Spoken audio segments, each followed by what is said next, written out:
জলপাই বীজ দেবো না, এরকম ছোট ছোট টুকরা করে কিছু মশলা আচার করব। জলপাইয়ের কিছুটা আচার করব, সর্ষা, কাঁচা লঙ্কা, শুকনো লঙ্কা, একটু আদা, আর একটু আদা দেব, গোটা জিরা, পাঁচফোড়ন।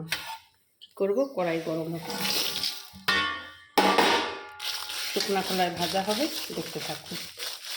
এটা হালকা একটু ভাজা হবে।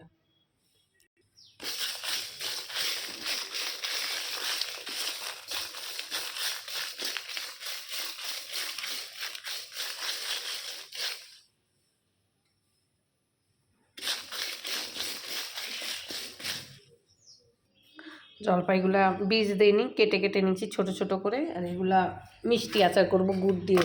এটার ভিডিও দেখাবো না, শুধু এটার ভিডিও দেখাবো। আর মশলাগুলো যে পিষে নিচ্ছি মিক্সিতে, এই তেলটা দিয়ে আচার করব।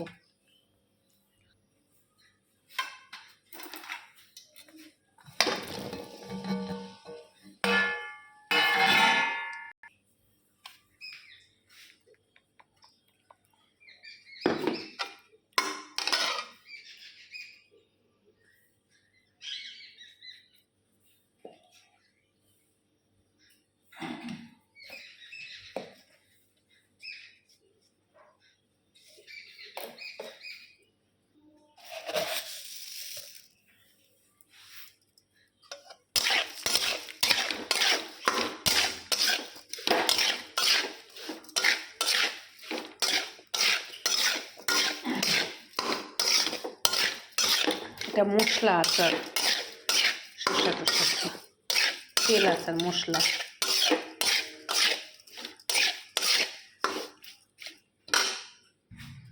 এটা জোয়ান, কাঁচা লঙ্কা আর কয়টা গোটা পাঁচফোড়ন।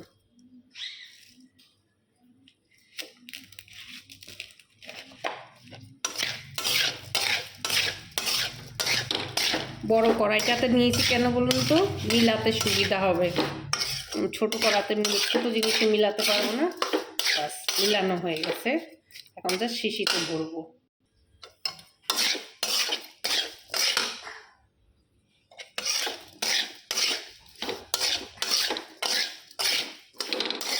বাস, এখন কোটায় ভরবো, হয়ে গেছে।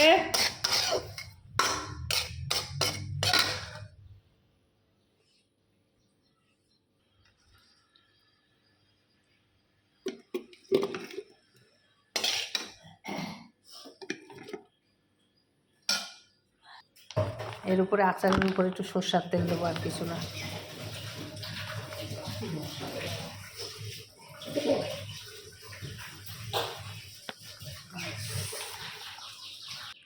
এখন শুধু স্বাদে রোদ্রে মজতে থাকবে, সব দেওয়া হয়ে গেছে, এবার রোদ্রে থাকবে। তো সবাই ভালো থাকবেন, সুস্থ থাকবেন। আর আচারটা কেমন করেছি বলবেন আপনারা কমেন্টে, ঠিক হয়েছে কি না। এই আচারটা পুরা নতুন, আমি নিজের মতন করেছি, জানি না কার কেরম লাগবে। আমি তো আমার মতন করেছি, দেখা যাক। জলপাইয়ের আচার